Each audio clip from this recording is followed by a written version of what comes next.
ఈరోజు దేవుడు నీకు ఇస్తున్న వాగ్దానము, నా యందు మీరును మీ యందు నా మాటలు నిలిచియుండినెడల మీకేది ఇష్టమో అడుగుడి, అది మీకు అనుగ్రహింపబడును. యోహాను సువార్త 15వ అధ్యాయము 7వ వచనం. దేవుడి యొద్దకు వెళ్ళి మీకు ఏది ఇష్టమో దేవుణ్ణి అడగండి, దేవుడు దాన్ని ఖచ్చితంగా మీకు అనుగ్రహిస్తాడు. మీకు ఏదైతే ఇష్టమో, మీరు దేన్నైతే కోరుకుంటున్నారో దేవుడు ఖచ్చితంగా దాన్ని నీకు ఇస్తాడు. ఆ ఉద్యోగం కోసం మీరు ఎంతో ఇష్టపడుతున్నారు, ఆ ఉద్యోగాన్ని దేవుడు నీకు ఇవ్వబోతున్నాడు.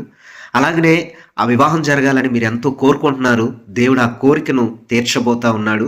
అలాగనే నీకు ఏదైతే ఇష్టమో దేవుడు దాన్ని జరిగించడానికి ఎన్నడూ కూడా వెనకాడడు.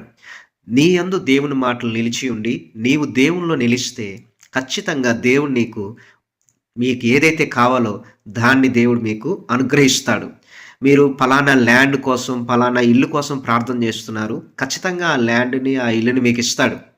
అలాగనే దేవుని యొద్దకు వెళ్ళి మీరు మోకరించి ప్రార్థన చేస్తున్నారు, అనేక మంది రక్షణలోకి రావాలని, మంచి సంఘం కట్టబడాలని, మందిరం కట్టబడాలని, ఖచ్చితంగా దేవుడు దాన్ని మీకు ఇస్తాడు. అలాగనే మీరు అడుగుతున్న ప్రతి వాటిని దేవుడు మీకు అనుగ్రహించడానికి వెనుకాడడు. కాబట్టి ఈ రోజున దేవుడు మీకు ఇస్తున్న వాగ్దానము, మీకు ఏదైతే ఇష్టమో అది దేవుణ్ణి అడగండి, అది దేవుడు మీకు అనుగ్రహిస్తాడు. మరికొన్ని లేఖనాలు నేను మీకు చూపిస్తాను. బైబిల్ గ్రంథంలో నుండి కీర్తన గ్రంథము 107వ అధ్యాయము 9వ వచనం. ఎలయనగా ఆశగల ప్రాణమును ఆయన తృప్తిపరిచి ఉన్నాడు, ఆకలి కొనిన వారి ప్రాణమును మేలుతో నింపి ఉన్నాడు. ఆశ కలిగిన నీ ప్రాణము, ఆకలి కొనిన నీ ప్రాణము దేవుడు మేలుతో నింపి ఆయన నిన్ను తృప్తిపరచబోతా ఉన్నాడు.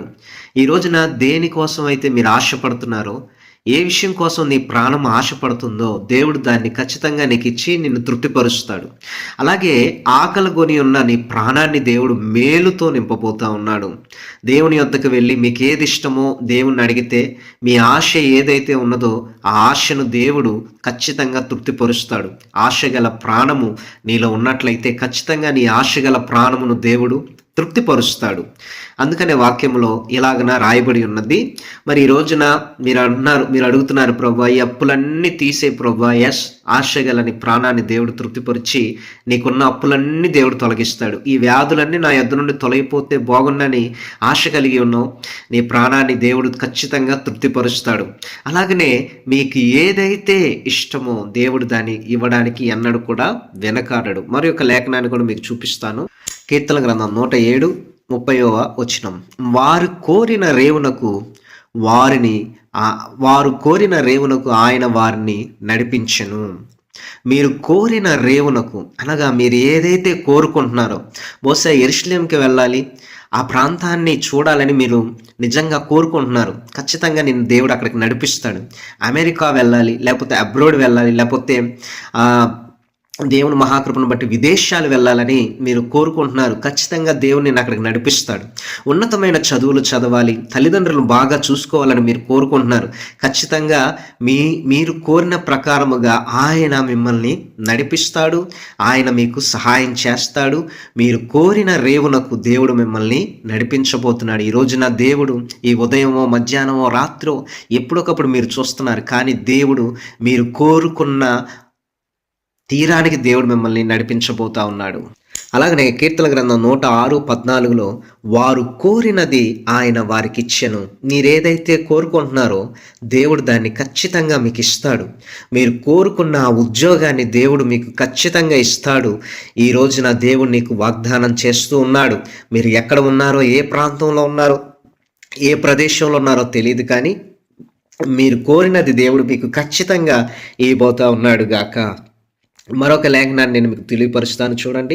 కీర్తన గ్రంథం 20వ అధ్యాయం 4వ వచనంలో, నీ కోరికను సిద్ధింపచేసి నీ ఆలోచన యావత్తును సఫలపరచును గాక.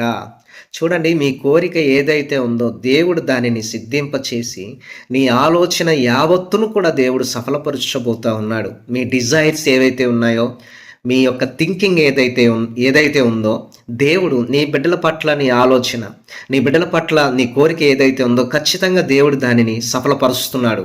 అలాగనే మీరు కోరుకున్న ప్రకారముగా దేవుడు మీ పట్ల జరిగించబోతా ఉన్నాడు. మంచి వాటిని కోరుకోనండి.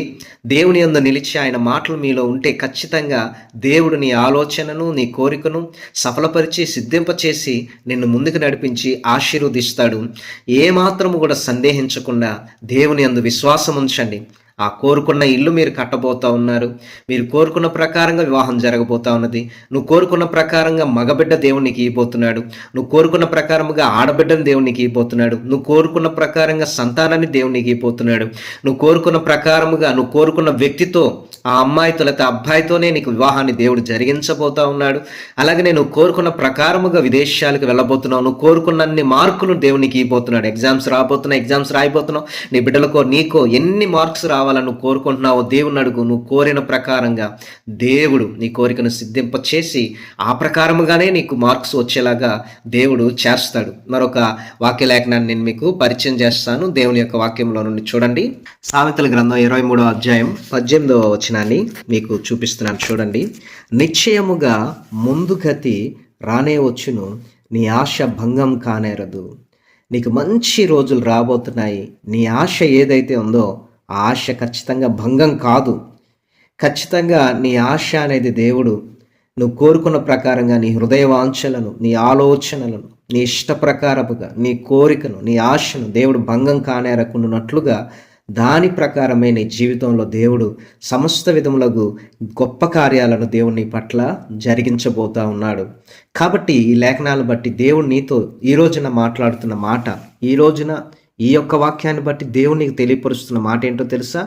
ఖచ్చితముగా నీకు కూడా ముందుగతి రానే వచ్చును, నీ ఆశ భంగము కానేరదు.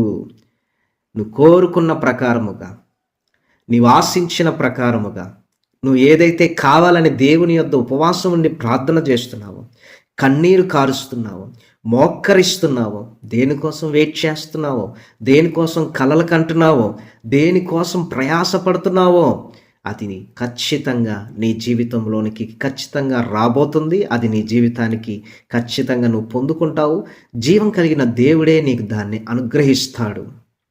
నీ వివాహ విషయంలో నీవు ఈ వివాహం జరగాలి, ఇది పరిశుద్ధ వివాహంగా పవిత్ర బంధంగా ఏర్పడాలని నువ్వు కోరుకుంటున్నావు. నీ ఆశ భంగం కానేరదు. నువ్వు కోరుకున్నట్లే నీకు జరుగునుగాక, నీవు కోరినట్లే నీకు అగునుగాక, ఆ ఉద్యోగం నీకు వచ్చునుగాక, ఆ వ్యాపారంలో నీకు అభివృద్ధి కలుగునుగాక, నువ్వు చేస్తున్న ఆ పనిని దేవుడు సఫలం చేయునుగాక, నీ అప్పులన్నీ తొలగిపోవునుగాక, నీ రోగం నీ యొద్ద నుండి దూరం అవునుగాక, నీకు సంతానం కలుగునుగాక, ఆ కోర్టు కేసులు కొట్టివేయబడునుగాక యేసు నామములో. సో ఈరోజు నా దేవుడు నీకు ఇస్తున్న మాట, నీకేది ఇష్టమో అడగండి, నేను దాన్ని నీకు ఇస్తానని దేవుడు వాగ్దానం చేస్తున్నాడు. సో లాస్ట్లో నేను మీకోసం ప్రార్థన చేస్తాను. ఈ దేవుడి యొక్క మాటలను దీవించి ఆశీర్వదించునుగాక. ఆమేన్. అలాగనే మీలో ఎవరికైనా ప్రార్థన అవసరతలు ఉంటే సంప్రదించండి. 990896476719270278 వాట్సాప్ నెంబర్ ఇది. వాట్సాప్ నెంబర్కి కాంటాక్ట్ అవ్వండి. నా పేరు కిషోర్ కుమార్. అలాగే నేను సబ్స్క్రైబ్ చేయండి, లైక్ చేయండి, షేర్ చేయండి, కామెంట్ చేయండి, హై పాయింట్స్ ఇవ్వండి, డిస్క్రిప్షన్ ఒకసారి చూడండి. అలాగే టీవీలో ఈ యొక్క వీడియోని పెట్టుకొని లూప్లో పెట్టుకొని మీరు వినండి ఈ రోజు అంతా కూడాను వీలున్నంత వరకు. అలాగనే దేవుడు మహాకృపను బట్టి మందిరం కొరకు ఒక స్థలాన్ని తీసుకోవడానికి ఆల్రెడీ అడ్వాన్స్ అనేది కూడా ఇచ్చాము. ఇంకాస్త ధనం అవసరం, అక్కడ ఒక మందిరం కట్టబడాలి, ఆ స్థలం సొంతం అవ్వాలి. దయచేసి ఈ యొక్క ప్రార్థన ద్వారా, వాక్యం ద్వారా మీరు ఆశీర్వదింపబడి దీవించబడి ప్రభు మిమ్మల్ని ప్రేరేపించినట్లయితే ఈ 2 నెంబర్లకి గూగుల్ పే, ఫోన్పే, పేటిఎం ఉంది. సో ఈ యొక్క కానుకను చర్చికి సంబంధించిన దానిగా నాకు పంపించండి. ఫోన్పే కానీ, పేటిఎం కానీ, లేకపోతే గూగుల్ పే కానీ హాయ్ అని మెసేజ్ చేసి మీ ప్రేయర్ రిక్వెస్ట్లు పంపించి మీ నెంబర్ పెట్టి కానుక పంపించండి. నేను మీ కాంటాక్ట్ అయ్యి మీకు నేను ప్రేయర్ చేస్తాను. సో ఇప్పుడు దేవుడు మహాకృపను బట్టి మీరు కూడా ఆ మందిర నిర్మాణం జరిగినట్లుగా, మందిర స్థలం కొన్నట్లుగా ప్రార్థన చేయండి. మీ కొరకు ఒక చిన్న ప్రార్థన. మహాపరిశుద్ధుడా, నీ యొక్క పాదాల దగ్గరికి చేరి ప్రార్థన చేస్తున్నాను. ఇదిగో రాజా, నీ యొక్క బిడ్డలు ఈ రోజున అయ్యా తండ్రి చేస్తున్న ప్రతి పనిలో నీ బిడ్డలకు మీరు తోడై ఉండి నడిపించండి. నీ దీవెన, నీ ఆశీర్వాదం ఈ రోజంతా నీ బిడ్డకు తోడై ఉండండి. మీకేది ఇష్టమో అడగండి, నేను మీకు అది ఇస్తానన్నావు. అయ్యా నీ ఆశలు తీరుస్తానన్నావు, అలాగే నీ కోరికను నెరవేరుస్తానన్నావు. నీ బిడ్డలను ఆ ప్రకారముగా దీవించి ఆశీర్వదించి నీ మహిమతో నింపి బలపరిచి స్థిరపరిచి దృఢపరిచి నీ అద్భుతమైన కార్యాలు నీ బిడ్డల పట్ల జరిగించమని, నీ బిడ్డలకు నీ బిడ్డల కుటుంబానికి తోడై నడిపించమని ప్రార్థన చేస్తూ మా ప్రియుడును ప్రియరక్షకుడైన యేసుక్రీస్తు నామమున పేరట స్తుతించి అడిగి వేడుకొని పొంది ఉన్నాం తండ్రి. ఆమేన్, ఆమేన్. దయచేసి కామెంట్ చేయండి. నేను కోరినది యేసయ్య నాకు ఇస్తున్నాడు, నేను కోరినది యేసయ్య నాకు ఇస్తాడని కామెంట్ చేయండి. God bless.